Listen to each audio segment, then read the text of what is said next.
Hey everyone, welcome back to the channel. Today, we're diving into a question that might sound a little strange at first, but I bet many of you have thought about it. Are we addicted to pain? Have you ever found yourself in the same bad situation over and over again? Maybe it's dating the same type of person who always lets you down, or staying in a job you can't stand, or even just replaying a painful memory in your head. It's like we're stuck on a hamster wheel of our own making, and we can't seem to jump off, even though we know it hurts. Why does this happen? Is it possible that on some level we're actually drawn to these painful experiences? Let's get one thing straight right away. When I say addicted to pain, I'm not talking about enjoying physical pain. I'm talking about a psychological pattern, a compulsion to repeat behaviors and situations that lead to emotional suffering. It's a paradox, right? We all want to be happy, yet we often make choices that lead us directly to unhappiness. It feels illogical, but our brains are far more complex than simple logic. The reasons behind this are deeply rooted in our psychology, our past experiences, and even our brain chemistry. One of the biggest reasons we get stuck in these cycles is something psychologists call repetition compulsion. This is a concept first introduced by Sigmund Freud. He noticed that people have an unconscious tendency to repeat traumatic events or circumstances from their past. It's not because they enjoy the pain, it's because the brain is trying to gain mastery over the original trauma. Think of it like this. If you failed a level in a video game, you'd want to play it again and again until you finally beat it. Your brain does something similar with unresolved emotional wounds. It puts you back in similar situations, hoping that this time you'll get a different, better outcome. The problem is, without conscious awareness and new tools, we usually end up playing out the same script and getting the same painful result. So, if you had a childhood where you felt neglected or criticized, you might unconsciously seek out partners or bosses who treat you the same way. It's not because you think you deserve it, but because your subconscious is trying to fix that original wound. It's saying, this time, I'll make them love me. This time, I'll finally get their approval. It's a desperate attempt to rewrite history, but we can't change the past. We can only change how we respond in the present.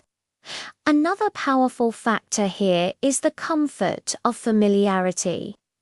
As strange as it sounds, a familiar pain can feel safer than an unknown happiness. If you've spent a long time feeling anxious or sad or unworthy, that state can become your normal. It's your baseline. The idea of true, stable happiness might feel foreign, unpredictable, and even scary. Your brain knows how to handle the familiar pain. It has coping mechanisms, even if they're unhealthy. But a new, positive reality, that's uncharted territory. It requires vulnerability, trust, and letting go of old defenses. So, we might sabotage new opportunities for happiness because we unconsciously retreat to what we know, even if what we know is hurting us. It's the devil you know is better than the devil you don't mentality applied to our own emotional lives. Let's also talk about brain chemistry. When we experience intense emotions, even negative ones like drama or conflict, our brains release a cocktail of chemicals, including adrenaline and cortisol. In the short term, this can feel stimulating, even exciting.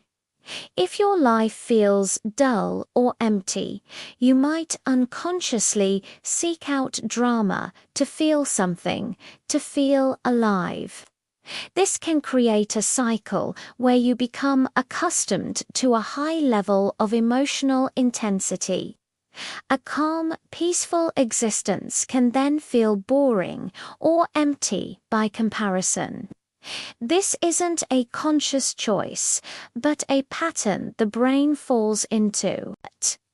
We get used to the emotional roller coaster, and the calm, steady plane of peace feels unsettling.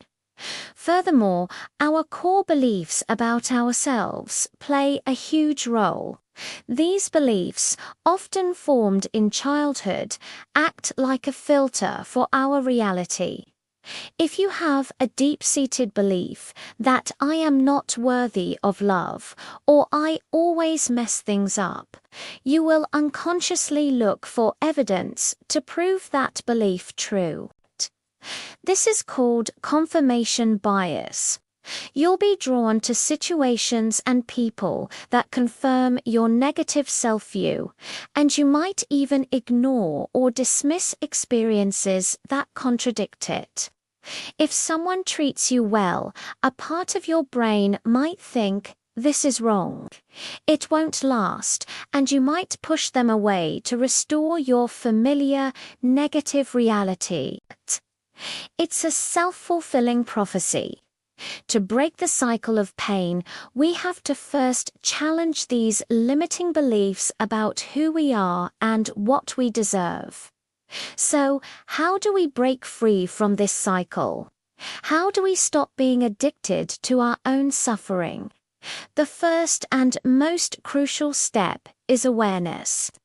You have to recognize the pattern. You're watching this video, so you're already taking that step.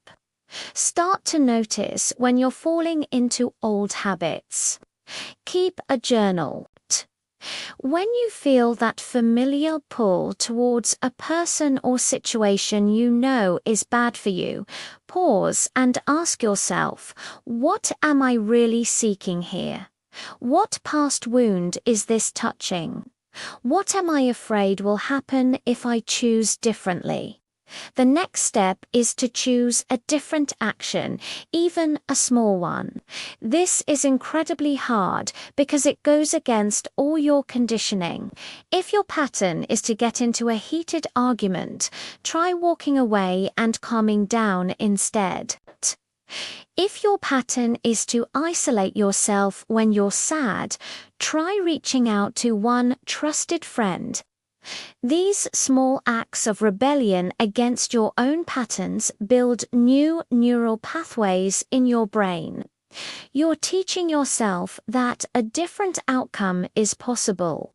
It's also about learning to tolerate discomfort, the discomfort of pain, but the discomfort of change. Sitting with the anxiety of the unknown, allowing yourself to be vulnerable in a healthy relationship, accepting peace without waiting for the other shoe to drop. This is the real work. It will feel strange at first. But with practice, this new, healthier way of being will become your new familiar. And finally, please don't do this alone. These patterns are deep and often unconscious.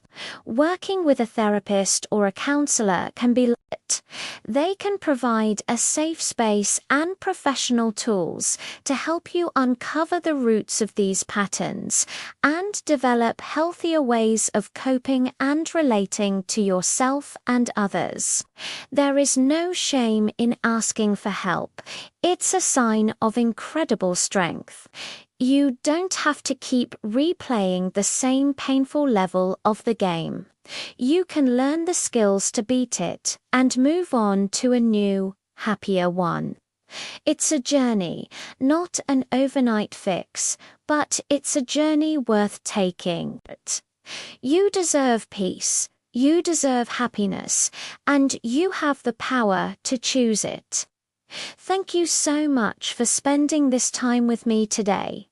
This is a heavy topic, so be gentle with yourself. If this resonated with you, please leave a comment below. I'd love to hear your thoughts. And if you found this helpful, please like the video and subscribe for more content on understanding ourselves better. Take care, and I'll see you in the next one.